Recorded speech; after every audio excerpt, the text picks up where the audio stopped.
종목 힌트부터 들어봐야 될 것 같습니다. 먼저 김대호 파트너님 어떤 힌트 들고 오셨을까요?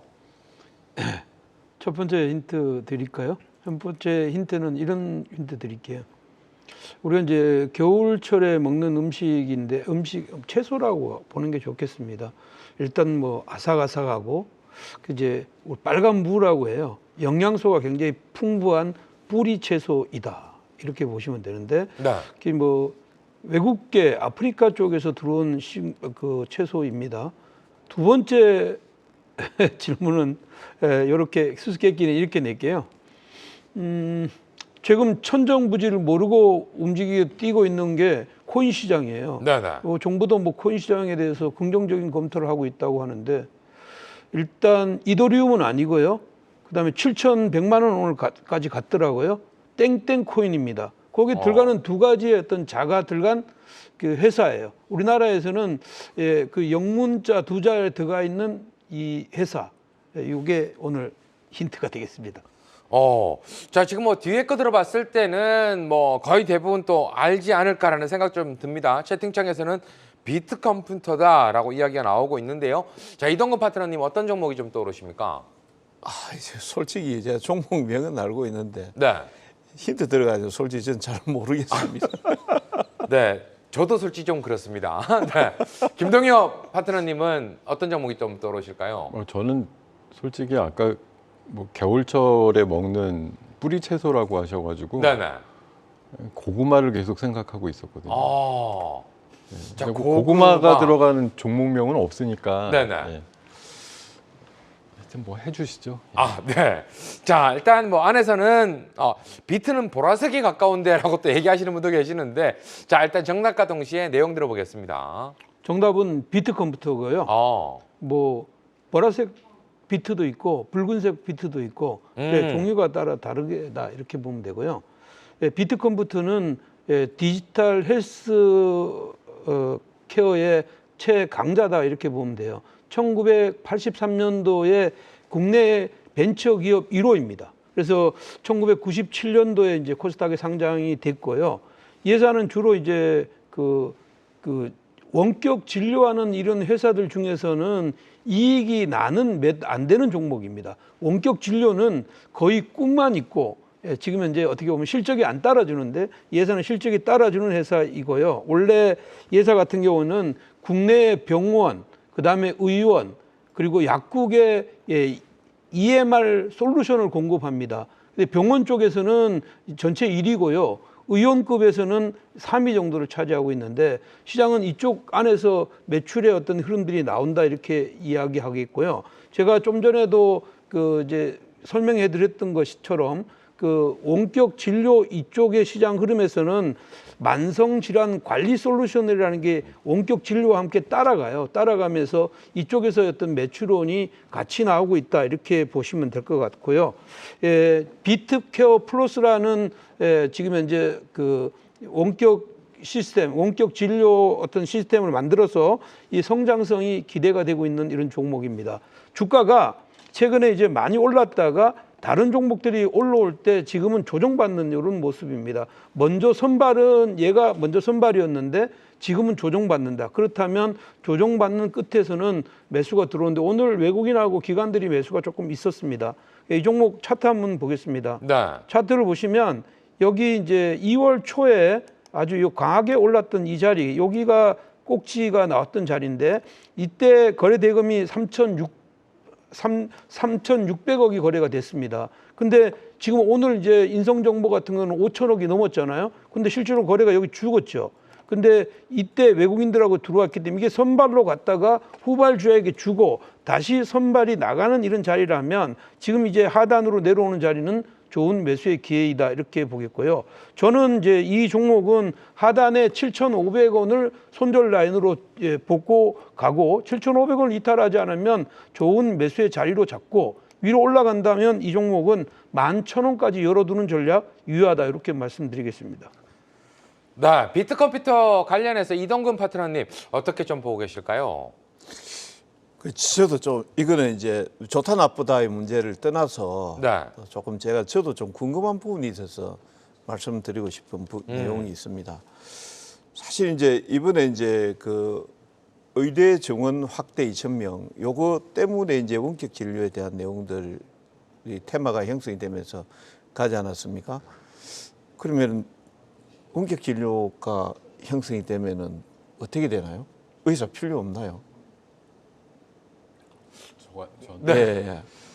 아니 그 제가 이건 진짜 궁금해서 그런 그래도 얘기입니다. 필요하지 않겠습니까? 네. 그러니까요. 이제 그래서 이게 어떻게 될런지 그러니까 내용 자체는 저는 이제 비트 컴퓨터 자체가 사실상 이제 지금 그 전자 차트라든 이런 쪽을 하는 거니까 상당히 저는 괜찮다. 수익성이나 이런 내용들은 좋은데 그래서 이제 그 부분에 대해서 제가 궁금해서 오히려 우리 김대욱 대표님한테 네, 그거는 이제 뭐 그런 거 저는 이렇게 생각해요. 그 원격 진료라는 게 다른 게 아니고 내가 지금 이제 몸이 아픈데 병원에 갈 처지가 안 돼요. 병원에 갈 처지가 아닌데 나는 지금 현재 휴대폰을 들고 있단 말이에요.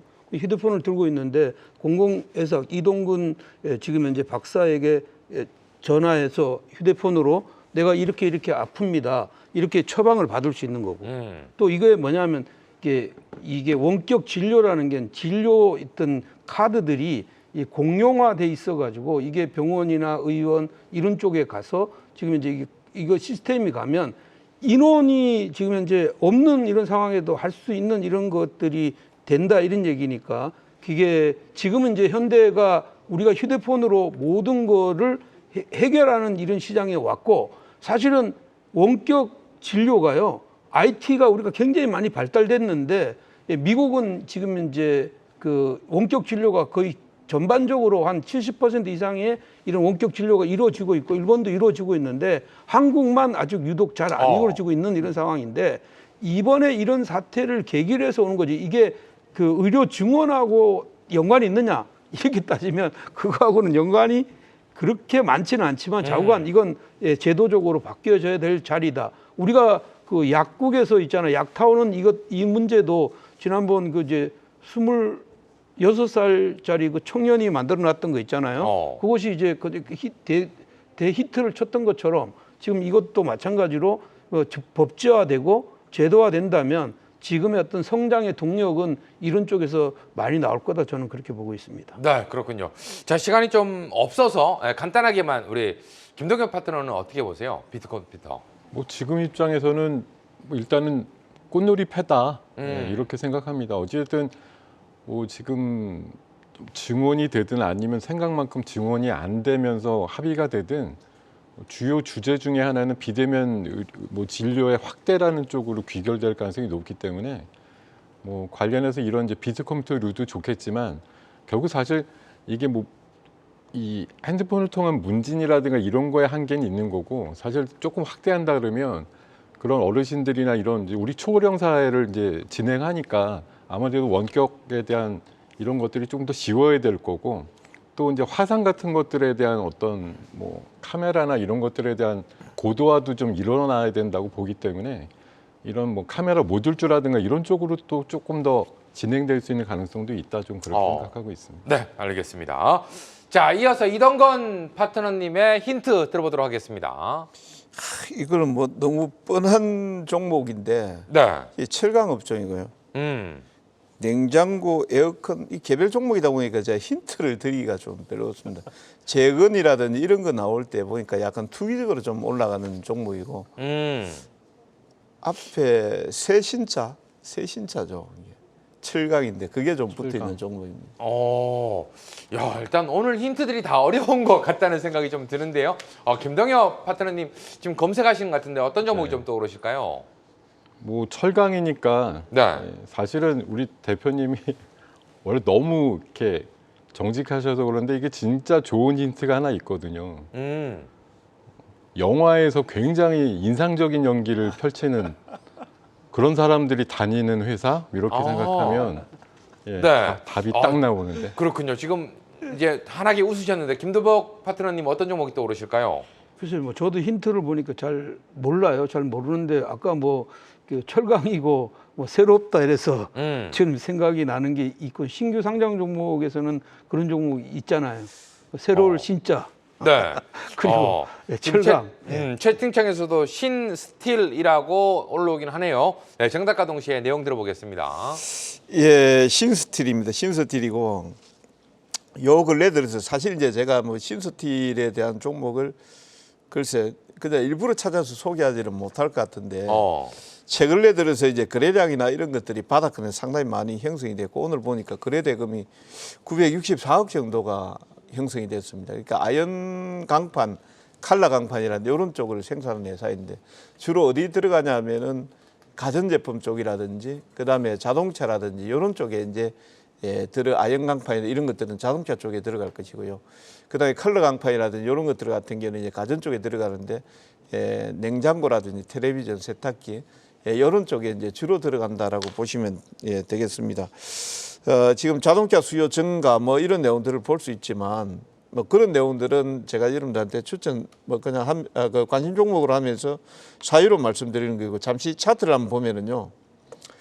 여기 한번 상한가가 한번 나왔습니다. 상한가 한번 나왔고 그다음에 눌렸을 때 거래량이 별로 없다가 지금 여기에서 다시 거래가 여기에서 이제 형성이 되면서 위쪽으로 뚫고 올라갔거든요. 그래서 아마 내일 정도는 조정이 좀 나올 것 같은데 조정이 나왔을 때 3,800원, 900원 정도 요 정도 라인에서 좀 매수를 하면은 지난 9월달 고점대까지 한번 투기적으로 움직이지 않을까 그런 관점에서 한번 말씀드려봅니다. 네, 알겠습니다. 자, 김동엽 파트너는 신스틸 어떻게 좀 보고 계십니까? 네, 뭐 최근에 그 PBR주 부각됐을 때 뭐 제가 알기로는 그 작은 중소형 철강 쪽에서 주도하는 역할을 했던 종목이거든요. 잠깐 눌렸다가 오늘 또 대양봉 나면서 한번 시세를 내줬기 때문에 아마 이번 주 내로 뭐 추가 급등을 통해서 신고가가 기대되는 그런 종목이다라고 좀 말씀을 드릴 수가 있을 것 같습니다. 네. 자, 김대복 파트너가 바라보는 신스틸은 어떤 느낌일까요? 글쎄 뭐 지금 현재 그 최근에 이제 이슈들이 지금 이제 대형주들은 정예화되어 있는 종목군들이 가는 반면에 중소형주들 같은 경우에는 신규 상장 종목들이 지금 현재 올라오거나 아니면 테마주들이 올라오는 건데 오늘도 지금 현재 보면 그 이제 새로 상장하는 이런 새로운 종목군 새내기들이 속도를 내는 이런 흐름들이 나와서 저는 뭐 긍정적으로 보고 있습니다. 네, 알겠습니다.